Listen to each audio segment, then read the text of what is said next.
Welcome to the Costa Mesa Sports Scene. I am Bob Gibson. Well, despite some rumors that are kind of floating around, there will be a football season this year in the CIF Southern Section and here in Orange County. That's good news for schools like here at Estancia, where longtime head coach Mike Vargas, he's ready to get that football season started with his Eagles. But it's not going to be right off the bat like a typical football season would be. The CIF Southern Section has released their schedule. We're not going to have the normal fall, winter, spring seasons. We're just going to condense 3 into 2. So some of that practice will start in December, and we'll get football season started to kick things off in the month of January. So all that's going to get going, and everything's going to be look a little different this season. We had a chance here at Estancia to talk to their athletic director, Nate Goellrich, and it's been a busy time for him and all the athletic directors in Orange County. Go, go, go, go, go, go, go, go, go. Obviously, you're taking cues from the school district and NFHS and the Southern Section has, and we'll get into that in just a minute, the schedule that they've put forth. But how much have you relied on your fellow athletic directors? I mean, it's a community. Obviously, this is a 2 high school town, but Orange County and kind of the Southern Section, and you get to know other people at conferences and stuff. How much have you been able to lean on other people because you're all trying to get through this, never having done something like this before? No, we're constant communication. I can tell you just today, I've talked with 4 different ADs and 4 different leagues. With trying to schedule things and to get things set. We've never gone through this. Other schools are more adept to handle it than others with facilities and different needs. And we're constantly communicating, constantly throwing ideas off at each other of how we can make this work. When the camps were about to start, I live in the Tustin area, and Tustin Unified had started a couple weeks before us, and I was communicating with those sites on what was working, what wasn't working. So I felt very confident when we were going to start our camps that we were going to have a smooth transition with the drop-off policies, with the camp policies, with the pickup policies. We were doing a great job getting that information out. But you're just always bouncing good, bad ideas off each other and trying to focus in on what kind of works for your site and try to give the best thing for the kids. Obviously, football would have been the first thing that got going if we had a normal school year. There is a football schedule in place. There is a football season still, we hope, to be played. It's on the calendar. I think a lot of people may have thought, hey, football may not happen.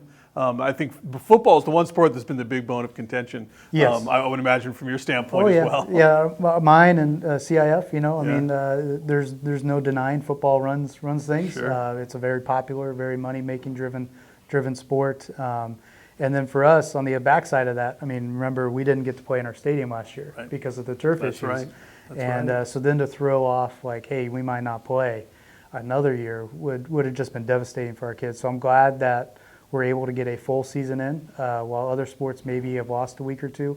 The idea is to play a full football season, which I think is going to be great for our football program, but just for our school. It's a great area, and hopefully we can have fans at the games and can see our beautiful new stadium. The track's been now redone, and just to get that back to normal would be great. So I'm glad that we're able to do that. I would have liked it to start in December as well, but there's reasons for everything, and we'll get it going in January, hopefully. And hopefully things keep moving in a positive direction and we can get it going. That is one of those high-risk sports, so we got to make sure we hit all the NFHS guidelines before January.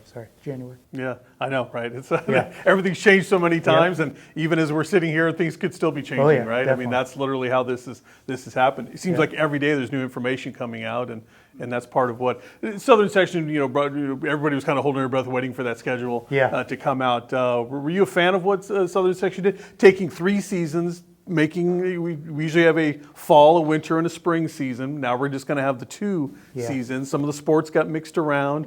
Boys volleyball is kind of shoved to the front with girls volleyball now. So a fan of what the Southern Section did? Obviously there's going to be issues no matter what. Yeah, the big thing is there's no right answer. And there's always going to be an issue with anything you do. So I applaud them for getting every sport in because, again, when spring got canceled, to tell those athletes they can't compete. So anything that had every sport participating in, I can live with anything else. And we're going to adapt to the challenges that the schedule created. Both volleyball teams have the same coach. Both water polo teams have the same coach. So how does that work? That's stuff we've been working out as a league with making those games on the same site, same location, and just piggybacking games. And but we also have a lot of water polo volleyball players. And how do they get to compete for both sports? So we're going to do those on opposite days. And our coaches at Estancia do a great job with the multi-sport athlete anyways. We need to be. We're a small school. But now more than ever, we're going to be tested with that because you get into spring and boys basketball, baseball, girls soccer, girls tennis. Yeah. I mean, you can just go down the list of the issues it creates. And we don't want our student athletes to have to choose. And we want the options to be there. So we feel confident the Orange League has come up with a schedule that will allow those kids to play all those sports. They might miss some practices, but they can play. And if they don't want to, that's fine. But we've given them that option. And that's something we're going to roll out to our parents tomorrow in a Zoom meeting. And that's the positive. I wish we would have kept the 3-sport a season. But I understand the mindset from CIF after they explained it, that this was the best moving forward model. Right. Because, again, we don't know. We might not be able to play starting in December and January. Right. And this gives flexibility to push things back where that 3-sport a season would have really limited us right away. Yeah. So I commend him for it. It's a tough spot. Commissioner Wygod's probably the best commissioner in the state. So he does a great job communicating, listening, and overseeing all the schools in our site.